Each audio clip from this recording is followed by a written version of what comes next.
ఓం శ్రీ కృష్ణ జగద్గురు పరబ్రహ్మణే నమః. ఓం నమో శ్రీ వేదవ్యాసాయ నమః. ఓం మద్గురు శ్రీ పూర్ణానంద స్వామినే నమః. ఓం శుక్లాం భరధరం విష్ణుం శశివర్ణం చతుర్భుజం ప్రసన్నవదనం ధ్యాయేత్ సర్వవిఘ్నోపశాంతయే. ఓం వ్యాసాయ విష్ణురూపాయ వ్యాసరూపాయ విష్ణవే నమో వై బ్రహ్మనిధయే వాసిష్ఠాయ నమో నమః. ఓం నారాయణం నమస్కృత్య నరం చైవ నరోత్తమం దేవీం సరస్వతీం వ్యాసం తతో జయముదీరయేత్. శ్రీ భగవద్గీత శ్రద్ధాత్రయ విభాగ యోగము. అయితే అర్జునుడు అడుగుతూ ఉన్నాడు, ఏమని? ఎవరు శాస్త్రోక్త విధానాన్ని వదిలివేసి శ్రద్ధతో కూడుకొని పూజలు మొదలైనవి చేస్తారో వారి యొక్క స్థితి సాత్వికమా, రాజసమా, లేక తామసమా, ఏది అయి ఉన్నది అని అడుగుతూ, అంటే కొందరు శాస్త్ర నిర్దిష్టములైనటువంటి విధి నిషేధాలను శ్రమ అని తలంచి కానీ, లేదా వారి యొక్క ఉదాసీనం వహించి కానీ వానిని గురించి తెలుసుకోవడం కోసం ప్రయత్నించడం అనేటువంటిది ఇక శ్రద్ధతో కూడుకునేటువంటి వారే ఇక వానిని గురించి తెలుసుకోవడానికి ఏమాత్రం ప్రయత్నము చేయకుండా మిగతా సాధారణమైనటువంటి శ్రద్ధతో కూడుకొని చేసేటువంటి వారి యొక్క ఆస్తిక బుద్ధే కలిగి దేవతలను అర్చిస్తూ ఉంటారు కదా. అటువంటి వారి యొక్క ప్రవృత్తి ఎటువంటిది? అది సాత్వికమా, రాజసమా, తామసమా అని ప్రశ్న చేస్తే భగవానుడు ఇలా చెప్పారు. ప్రాణుల యొక్క స్వభావము చేత, అంటే గత జన్మ సంస్కారము చేత కలిగిన ఆ శ్రద్ధ 3 రకాలుగా చెప్పబడుతూ ఉన్నది. సాత్వికమని, రాజసమని, తామసమని కూడా చెప్పబడుతూ ఉన్నది. కాబట్టి పూర్వజన్మ సంస్కారం వలన, జన్మాంతర వాసన ప్రాబల్యం వలన అటువంటి శ్రద్ధ వారి యందు సహజంగానే జనిస్తుంది అని భావిస్తూ, అంతేకాదు స్వభావముగానే, అంటే జన్మాంతర సంస్కార ప్రాబల్యం వలన లేకపోతే యహజన్మ ప్రయత్నము యొక్క అతిశయము చేత సహజంగానే ఉత్పన్నమవుతుంది అనేటువంటి అర్థాన్ని స్ఫురింపజేస్తూ, సమస్త జీవులకు కూడా వారి వారి పూర్వజన్మ సంస్కారంతో కూడినటువంటి అంతఃకరణాన్ని అనుసరించి శ్రద్ధ కలుగుతూ ఉంటుంది. ఈ జీవుడు శ్రద్ధయే స్వరూపముగా కలిగి ఉన్నాడు. ఎవడు ఎటువంటి శ్రద్ధ కలిగి ఉంటాడో అతడు అటువంటి శ్రద్ధయే అగుతూ ఉన్నాడు. అటువంటి శ్రద్ధనే గ్రహిస్తాడు. ఆ శ్రద్ధారూపుడే అయి ఉంటాడు అనే విషయాన్ని తెలియజేస్తూ, మనస్సే మనుజుడు, అంటే ఏ అంతఃకరణమైతే ఉన్నదో ఆ యొక్క మనోబుద్ధి చిత్తాహంకారాలు అనబడేటువంటి మనసుతోటి సంకల్ప వికల్పాలు శ్రద్ధతో చేస్తున్నాడా? బుద్ధిపరకమైనటువంటి నిశ్చయం శ్రద్ధతో చేస్తున్నాడా? చిత్తపరమైనటువంటి చింతన శ్రద్ధతో చేస్తున్నాడా? అహంకారపరమైనటువంటి ఆలోచన, కర్తృత్వ భోక్తృత్వాదులు శ్రద్ధతో చేస్తూ ఉన్నాడా అనే విషయం ప్రకారం మనుజుడు ఆ అంతఃకరణమే మనుజుడే అంతఃకరణము. కాబట్టి మనసు శుద్ధంగా ఉన్నట్లయితే మనుజుడు కూడా శుద్ధ రూపుడే అవుతూ ఉన్నాడు కదా. అందుకే ఇక్కడ సత్వానురూప అనే పదములోని సత్వము అంటే అంతఃకరణమే. ప్రతి వారికి కూడా వాని యొక్క జన్మాంతర సంస్కారాలతో కూడిన ఆ అంతఃకరణము ఎలా ఉంటుందో అటువంటి శ్రద్ధ, అట్టి సంస్కారము, అటువంటి గుణమే వానికి కలుగుతూ ఉంటుంది. ఎవడు ఏ శ్రద్ధ, ఏ గుణము కలిగి ఉంటాడో అతడు దాని యందు అదే రూపుడై, తద్రూపుడై ఉంటాడు. కాబట్టి మొట్టమొదట మనుజుడు తన యొక్క అంతఃకరణాన్ని శుద్ధం చేసుకోవాలి. మానసేంద్రియాలను మనసు శుద్ధ సంకల్పంతో కూడుకొని బుద్ధి శుద్ధమైనటువంటి నిర్ణయమే చేస్తూ పరమాత్మతత్వము తప్ప మరొకటి లేదు అనేటువంటి నిశ్చయం చేస్తూ, చింతన పరమాత్మతత్వాన్నే చింతిస్తూ, అహంకారము పరమాత్మయే నేను అనే కర్తృత్వాన్ని పోతూ, ఈ విధంగా ఉన్నప్పుడు అటువంటి శుద్ధతను ఏర్పరుచుకున్నప్పుడు సాత్వికమైనటువంటి శ్రద్ధతో నిండి ఉండేలాగున ప్రయత్నిస్తాడు. అలా ప్రయత్నించి తన యొక్క సాధన అనేటువంటి అలవాటు చేత రోజువారీ చేసేటువంటి నిత్యకృత్యమైన సాధన యొక్క అభ్యాసము చేత క్రమంగా కూడా మరి గుణాతీత స్థితి అయినటువంటి నిర్గుణాత్మ రూపుడై వెలసివి చెన్నొంది ఉండడానికి ప్రయత్నం చేయాలి కదా. అందుకే ఎవరికి వివేకం అనేటువంటిది ఉత్పన్నమవుతుంది అంటే సాత్వికమైనటువంటి శ్రద్ధామయుడై ఉన్నటువంటి వానికే కదా మరి వివేకం అనేటువంటిది ఉత్పన్నమవుతూ ఉంటుంది అని చెబుతూ, వివేకం ఏ విధంగా ఉత్పన్నమవుతుంది అంటే దానికి మనం ఒక ఉదాహరణ చెప్పుకుందాం. పూర్వం ఒకానొక పట్టణంలో ఒక మహారాజు నివసిస్తున్నాడు. అతనికైతే అహంకారం బాగా ఎక్కువ. తనను మించిన వారు లేరు అనేటువంటి దర్పం అతన్ని పట్టి పీడిస్తుంది. తన వలననే లోకాలందరికీ కూడా తెల్లవారుతూ ఉన్నది అనేటువంటి భావం కలిగి ఉండేటువంటి వాడు. తాను రాజునని, అందరికంటే కూడా గొప్పవాడనని పలువురితో బెంకాలు పలుకుతూ ఉంటాడు. తన సంపదలు, తన భోగభాగ్యాలు, తన యొక్క రాజప్రాసాదాలు, మేడలు, భవనాలు, తన ఉద్యానవనాలు, ఆ విలాసాలు చూసుకొని ఆ రాజు గర్వోన్నతిని పొందుతూ ఉన్నాడు. రోజు రోజుకి అతని గర్వం అభివృద్ధి చెందుతూ ఉన్నది. ఇలా ఉండగా ఒకనాడు ఆ దేశానికి ఒక సాధు పొంగువుడు వచ్చాడు. అతడు బహునిష్ఠాగరిష్ఠుడు, అనుష్ఠానపరుడు, సత్యనిష్ఠుడు. అంతేకాదు దైవభక్తి పరాయణుడు అయి ఉన్నాడు. అతడు ఇహపర విద్యలు రెండింటి యందు కూడా గొప్ప నిష్ణాతుడు. ఇహ సంబంధమైన పనుల యందు కానీ, మరి విద్యల యందు కానీ, ఇంకా పర సంబంధమైన విద్యల యందు కూడా ఆరితేరి ఉన్నటువంటి వాడు. అంతేకాదు మంచి వాగ్దాటి కూడా ఉన్నటువంటి వాడు. నేర్చినటువంటి బ్రహ్మ విద్యను ఇతరులకు చక్కగా చెప్పగలిగినటువంటి సత్తా కలిగినటువంటి వాడు. ఏ విజయందైనా సరే ఆయన పరిపూర్ణమైన అనుమతిని పొంది ఉన్నాడో అటువంటి ఆధ్యాత్మ విద్యను లోకంలో బాగా ప్రచారం చేయాలి. అంధకారముతో నిండిపోయినటువంటి ఈ అజ్ఞాన వాతావరణమునందు నివసిస్తూ ఉన్నటువంటి ప్రజానీకానికి జ్ఞాన ప్రకాశాన్ని ఇవ్వాలి. ఆ జ్ఞాన ప్రకాశాన్ని బోధించి దాని ద్వారా ఈ అజ్ఞానులందరినీ కూడా జ్ఞానులుగా మార్చి కడతీర్చాలి అనేటువంటి సదుద్దేశంతోటి అతడు ఊరూరా కూడా సంచారం చేస్తూ ఉన్నాడు. ఆ సాధు పొంగువుడు ఉపన్యాసాలను ఇస్తున్నాడు, ధర్మబోధన వర్ణించి చెప్తూ ఉన్నాడు. అతని పవిత్రమైన జీవితాన్ని, నిరాడంబరమైనటువంటి వ్యక్తిత్వాన్ని, మరి అనర్గళంగా మాట్లాడేటువంటి ఆ వాగ్ధోరణిని కూడా, ఆయన అనుసరించేటువంటి అనుష్ఠాన పద్ధతులను కూడా చూచి జనులు అతని యొక్క దివ్యమైనటువంటి మాటలను, జ్ఞానవాణిని వినడం కోసం తండోపతండాలుగా వస్తూ ఉన్నారు ప్రజానీకం. అతడు ఏ గ్రామానికి వెళ్ళినా, ఏ పట్టణానికి అడిగిడినా వేల సంఖ్యలో జనులు చేరుతూ ఉన్నారు మహనీయుని యొక్క దివ్యమైన ప్రభావం చేత. ఎంతో దూరం నుండి ఆయన మాటలను వినాలి అని కోరిక కలిగినటువంటి వారే జనులు ఆయనను అనుసరిస్తూ వస్తూ ఉన్నారు. ఈ ప్రకారంగా 1 సంవత్సర కాలం గడిచిపోయింది. సాధువు గారి అఖండమైన ఆధ్యాత్మిక ప్రచారం యొక్క దివ్య ప్రభావం చేత ఎందరో జనులు ఆయనను అనుసరించి ఆయన చెప్పిన ప్రకారంగా ప్రవర్తిస్తూ పునీతులవుతూ ఉన్నారు. పాపకర్మల నుండి విడివడిపోతూ ఉన్నారు. పాపులు పుణ్యాత్ములుగా మారిపోతూ ఉన్నారు. దుష్టమైన వారు మంచివారిగా మారిపోతూ ఉన్నారు. దొంగలు తమ యొక్క దొంగ వృత్తిని మానివేసి తమ భూతకాలికమైన గతంలో చేసినటువంటి పాప జీవితాన్ని గురించి పశ్చాత్తాపడుతూ ఉన్నారు. భోగులంతా కూడా, సుఖపడేవారంతా కూడా యోగులే అవుతూ ఉన్నారు. అసలు ఇన్ని మాటలు చెప్పుకోవలసిన అవసరం ఏమీ లేదు. దేశమంతా కూడా రామరాజ్యంగా పరిణితి చెందుతున్నదా, మార్పు చెందుతున్నదా అన్నట్లుగా అనిపించసాగింది. సాధువు గారి యొక్క కీర్తి దిక్కుల చివరలకు కూడా వ్యాపించిపోయింది. ఆ దిగంతాలకి ఆ సాధువు గారి కీర్తి వ్యాపించింది.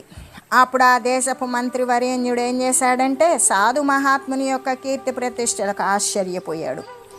అతని యొక్క గుణగణాలను మిక్కిలిగా పొగుడుతూ అతని యొక్క దేనికి అంటని నిష్కళంకమైనటువంటి ఏ దోషము లేని ఏ కళంకము లేనటువంటి జీవితాన్ని గురించి ఆనందపడిపోయి నగరానికి ఆయనను ఆహ్వానించి రాజుగారి చేత సన్మానం చేయిస్తే బాగుంటుంది అని తలంచాడు మంత్రి. ఆ విషయాన్ని రాజుగారికి తెలియజేశాడు. రాజు కూడా అందుకు అంగీకరించాడు. ఒక పుణ్యం దినం రోజు, ఒక శుభతిథి రోజు ఆ మంత్రివర్యుడు రాజుగారి తరపున ఆహ్వాన పత్రాన్ని తీసుకొని సాధువు గారి ఆశ్రమానికి వెళ్ళి ఆయనకు దానిని భక్తి పురస్సరంగా సమర్పించి రాజనగరానికి వేంచేయులాగన భూపాలుని తరపున రాజుగారి తరపున అభ్యర్థన చేశాడు. అందుకు సాధు పొంగవుడు తన సమ్మతిని తెలిపాడు. వెంటనే మంత్రివర్యుడు ఒక రథంపై వారిని కూర్చుండబెట్టుకున్నారు. మేళ తాళాలతో రాజా భవనాలకు తీసుకొని పోయాడు. అలా రాజప్రాసాదం ప్రవేశించిన సాధు మహాత్ముని ఆ రాజు గౌరవపూర్వకంగా లోపలికి తీసుకొని పోయి సముచితమైనటువంటి ఉన్నతమైన ఆసనం మీద కూర్చుండబెట్టాడు. రకరకాల పద్ధతులుగా సన్మానించాడు, సత్కరించాడు. ఇదంతా కూడా మంత్రి యొక్క ప్రోద్బలము చేత జరిగిందే కానీ రాజుకు స్వతహాగా ఆ మహనీయుణ్ణి గౌరవించాలి అనే ఉద్దేశ్యమైతే రాజుకు లేదు. తనను మించిన వారు జగత్తులో లేనే లేరు అనే అహంభావం కలిగినటువంటి వాడు ఇంకొకరిని గౌరవించడానికి ఉద్యుక్తుడవుతాడా?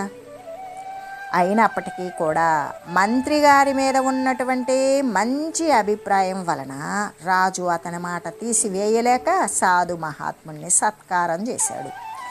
ఇంత గౌరవము తనకు జరుగుతూ ఉన్నప్పటికీ కూడా ఆ సాధువు ఆ సన్నివేశాన్ని గొప్పగా తలంచలేదు.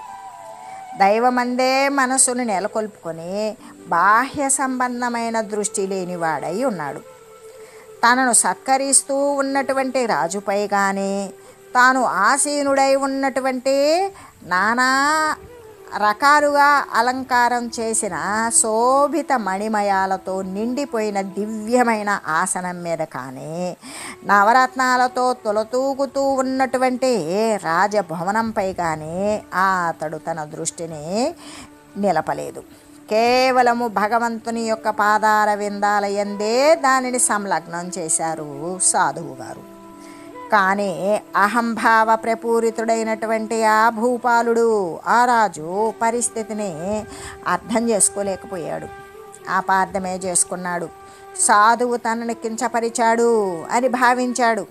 పట్టరాని ఆగ్రహం ఆవేశంతో కూడుకొని తక్షణమే సైనికాధికారిని పిలిపించి, ఓయి దేశానికి ప్రభువైన నన్ను ఈ సాధువు ఉదాసీనంగా ఉపేక్ష చేసి అవమానపరిచాడు.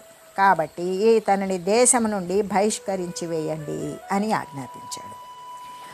రాజు యొక్క ఆ శిక్షాశాసనాన్ని వినగానే సాధువు పకపకా నవ్వేశాడు. ప్రక్కనున్న వారంతా కూడా ఆశ్చర్యచకితులయ్యారు. రాజు కూడా పరమ ఆశ్చర్యం కలిగింది.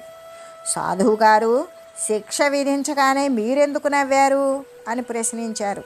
అందుకు సాధువు అంటున్నారు, ఎలాగంటే విఘ్నతాపూర్వకమైనటువంటి సమాధానాన్ని ఇచ్చాడు. ఓ రాజా, చిన్న దేశానికి ప్రభువైన నిన్ను ఒక్క క్షణకాలము పట్టించుకోకపోతేనే, ఉపేక్ష చేస్తేనే నాకు దేశ బహిష్కారము అనేటువంటి కఠినమైన దండన లభించింది. నాకు ప్రభువులకు ప్రభువై రాజులకు రాజై ఉన్నట్టి పరమాత్మను జీవితమంతా కూడా ఉపేక్ష చేసిన నీకు ఎటువంటి ఘోరమైన దండన శిక్ష లభిస్తుందో అని తలంచుకొని నాకు నవ్వు వచ్చింది అని ఆ సాధు మహనీయులు తెలియజేశారు. ఆ మాటను వినగానే రాజుకి భయం వేసింది, కనువిప్పు కూడా కలిగింది. తాను ఒక చిన్న దేశానికి రాజు అయినప్పటికీ రేపో మాపో నశించిపోయే 4 మూరల అస్థిపంజరం కలిగి ఉన్నప్పటికీ వారిని చూసుకొని మురిసిపోయి అహంకరించి బ్రహ్మాండానికి ప్రభువైన శాశ్వతుడై ఉన్నటువంటి పరమాత్మను మర్చిపోవడం చాలా పొరపాటు అని గ్రహించాడు. తన తప్పిదాన్ని గుర్తెరిగాడు. సాధువుగారి పాద పద్మాల మీద తన యొక్క శిరస్సును ఉంచి క్షమాపణ వేడుకున్నాడు.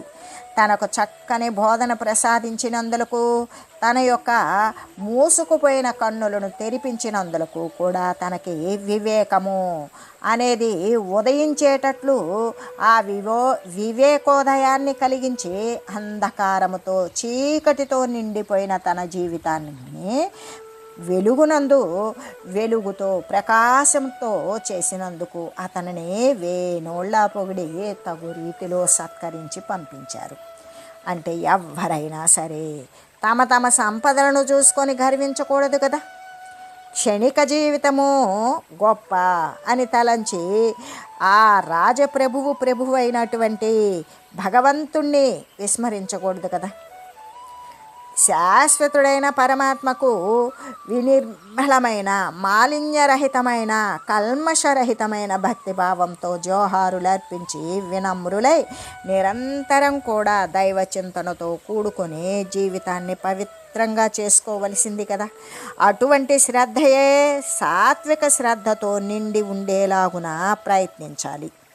అటువంటి సాత్వికమైనటువంటి శ్రద్ధతో నిండిపోయి ఉండేలాగా ప్రయత్నించాలి. సాధనల యొక్క అభ్యాసము చేత క్రమంగా కూడా గుణాతీత స్థితి అయినటువంటి నిర్గుణాత్మ రూపుడై మరి విలసిల్లేదానికి ప్రయత్నించాలి. ఎవని యొక్క చిత్తము ఎటువంటి శ్రద్ధ గుణము కలిగి ఉంటుందో దానికి సరిపోయినటువంటి తదనుగుణ్యమైనటువంటి ప్రవృత్తియే కదా అతడు కలిగి ఉండటాన్ని బట్టి రాజసిక తామసిక శ్రద్ధలను కూడా పారద్రోలాలి అన్నప్పుడు, సాత్వికమైనటువంటి శ్రద్ధను ఆశ్రయించాలి అన్నప్పుడు రాజసికమైన తామసికమైనటువంటి శ్రద్ధలను వదిలివేయాలి. క్రమంగా కూడా సాత్వికమైనటువంటి శ్రద్ధనే అవలంబించి తర్వాత క్రమానుగతంగా దానిని కూడా అధిరోహించాలి, దానిని కూడా వదిలివేయాలి.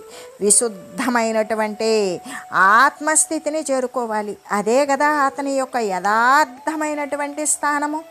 జీవులకు ఎటువంటి శ్రద్ధ కలుగుతూ ఉన్నది అంటే వారి యొక్క అంతఃకరణము ఎలా ఉంటుందో దానికి అనుగుణ్యమైనటువంటి శ్రద్ధయే, ఆ గుణమే కలుగుతూ ఉంటుంది. మనుజుడు దేని చేత అంటే శ్రద్ధ చేతనే పరిపూర్ణుడై ఉంటాడు. మనుజుని యొక్క స్వరూపము అతడు ఎటువంటి శ్రద్ధ కలిగి ఉంటాడో అతని యొక్క స్వరూపమైతే ఇది ప్రతిబింబిత జీవరూపమే కదా.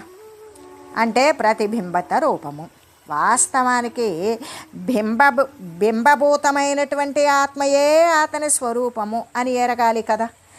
ఎవరు ఎటువంటి శ్రద్ధను కలిగి ఉంటారో దానికి అనుగుణ్యమైనటువంటి ధ్యేయమునే అతడు ఆరాధిస్తాడు అని కదా తెలియజేస్తూ, యజంతే సాత్వికా దేవాన్ యక్షరక్షాంసి రాజసాః ప్రేతాన్ భూత ఘనాంశాన్యే యజంతే తామసా జనాః.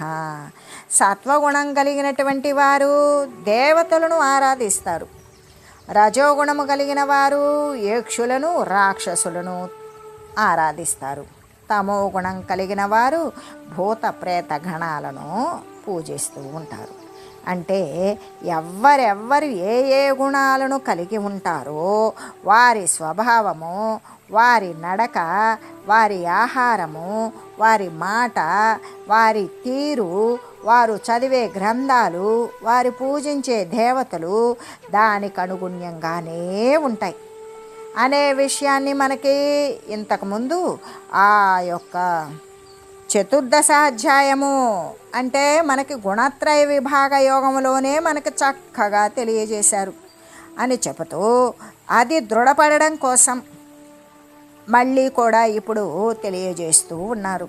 అంటే అసుర స్వభావం కలిగినటువంటి వారు ఆచరించే ఘోరమైన తపస్సులు వాటిని వదిలివేయాలి అనే విషయాన్ని గురించి తెలియజేస్తూ, అశాస్త్ర విహితం ఘోరం తప్యంత్యే ఏ తపోజనాః దంబాహంకార సంయుక్తాః కామరాగ బలాన్వితాః కర్షయంత శరీరస్థం భూతగ్రామమచేతసః మాం చైవాంత శరీరస్థం తాన్ విద్యాసుర నిశ్చయాన్.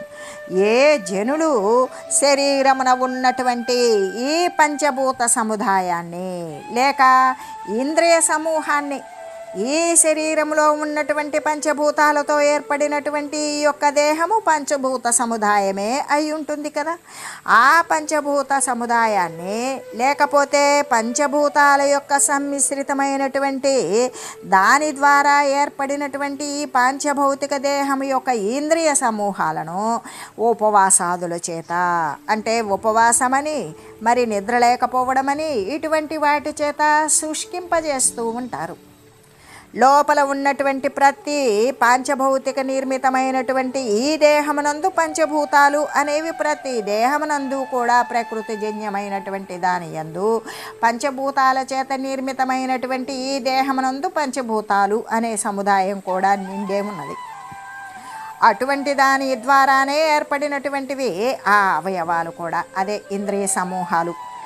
ఆ యొక్క అయితే వాటిని ఏ విధంగా అంటే జనులు శరీరమున ఉన్నటువంటి ఈ పంచభూత సముదాయాన్ని ఆ యొక్క అవయవ సమూహాలను కూడా ఉపవాసాదుల చేత, అంటే భోజనం అనేటువంటిది సమయానికి అందించకుండా ఉపవాసము అనేటువంటి దానిని చేస్తూ శరీరాన్ని శుష్కింపజేస్తూ ఉంటారు, బలహీనపరుస్తూ ఉంటారు, క్షీణింపజేస్తూ ఉంటారు. శరీరం యందు అంతర్యామిగా ఉన్న పరమాత్మ తత్వాన్ని కష్టపెడుతూ ఉంటారు. దంభము అహంకారాలతో కూడి ఉంటారు.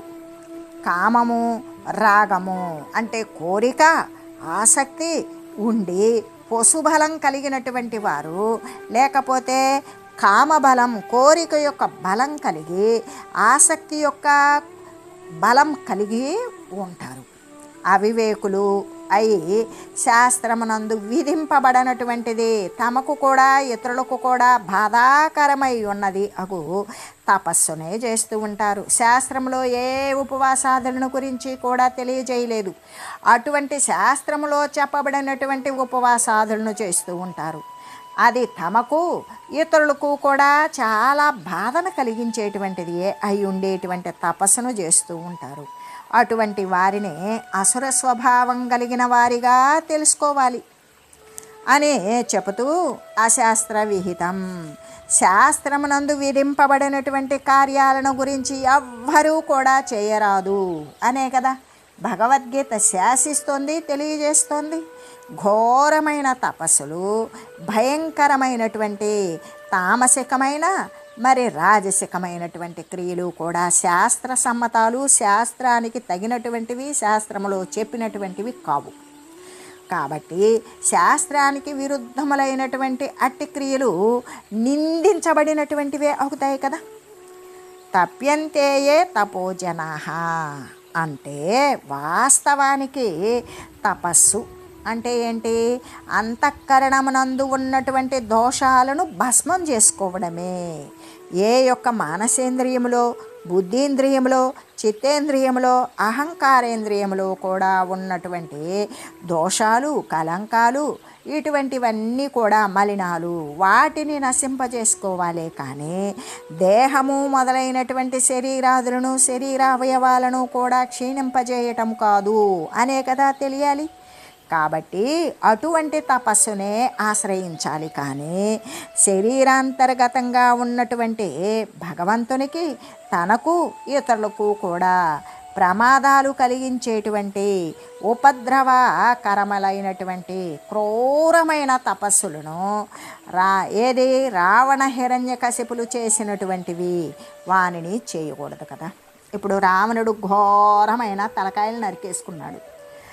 మరి హిరణ్యకశిపుడు కూడా భయంకరమైనటువంటి శరీరాన్ని ఇంకా వదిలివేసినట్లుగా తపస్సు చేశాడు. చేసి వాళ్ళు సాధించిందేమి అంటే హిరణ్యకశిపుడు మరి నరసింహస్వామి చేతిలో, అంటే సగం సింహం సగం మనిషి అయిన రూపం ఆయన చేతిలో చనిపోయారు. మరి రావణాసురుడు మానవుని చేతిలో, శ్రీరామచంద్రుని చేతిలో చనిపోయారు. అంటే వారు చేసినటువంటివి ప్రమాదాలను కొని తెచ్చుకునేటువంటి తామసికమైన, డాంబికమైన, మరి ఆ రాజసికమైనటువంటి తపస్సులే. కానీ అది ఉపయుక్తమైనది, సరిపోయినది, శాస్త్రంలో చెప్పబడినది, ప్రమాదరహితమైనది ఏదైనా సరే ఉన్నదా? లేదు కదా.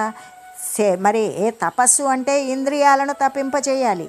కానీ రాక్షసత్వంతో కూడుకొని ఇతరులకు హాని కలగజేసే నిమిత్తం తను నష్టపోయే నిమిత్తం చేసేటువంటి ప్రమాదాలను సృష్టించేటువంటి క్రూరమైన తపస్సులు అనే విషయం కాదు కదా అని చెబుతూ కామరాగ బలాన్విత.